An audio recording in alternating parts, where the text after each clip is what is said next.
And this week we're starting with a little piece about the Spanish Subsidies Scandal.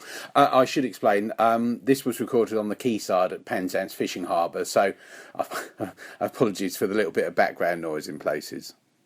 So let us hear it, Portugal, Well, I've come to Penzance in Cornwall to launch the Better Off Out Save Britain's Fish campaign. Here's an information booklet that we've produced about the European Union's common fisheries policy and the damage that it's doing to our marine environment and to our fishing industry.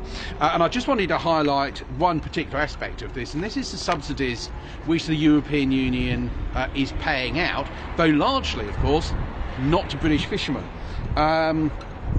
So, for instance, Spain is set to receive 1.1 billion euros in subsidies between now and 2020, while Britain will receive only 240 million. Now, in itself, that puts the British fishermen at a disadvantage. But the damage which these subsidies do to the marine environment is really absolutely appalling. Because of the subsidies, the fishing boats are able to go out and to fish in areas which are basically not economically viable. They're small fishing grounds, they're fishing grounds where there aren't many fish.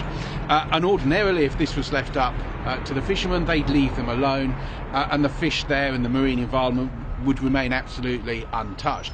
But because of the subsidies, both the direct subsidies which I've highlighted here and also other subsidies that are given to cheap fuel, to improving harbours and so on, particularly again the Spanish are guilty of this, that does make it economically viable to go and fish in these vulnerable areas and to do untold damage to the marine environment, which is quite appalling.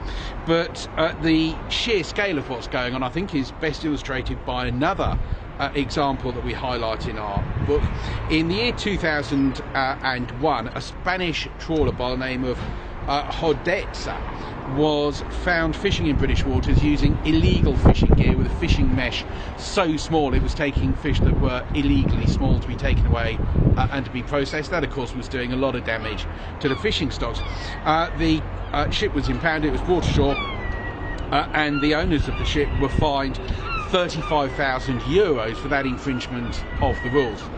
And yet, very shortly afterwards, the European Union Common Fisheries Policy gave that same company a subsidy of nearly 2 million euros. And the difference between the fine of 35,000 and the subsidy of 2 million makes basically a laughingstock of the rules. The fishermen can go on, they know that they're going to be subsidised, they're not bothered about the fines, they can carry on using illegal fishing gear and doing enormous damage to the fishing stocks and to British fishing industry.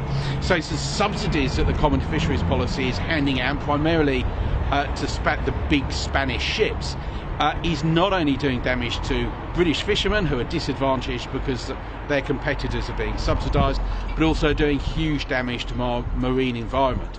But if we were to leave the European Union, we would no longer be part of the Common Fisheries Policy. We could protect our marine environment, we could protect the vulnerable fishing grounds, and we could protect our own fishing fleet and see a boost there.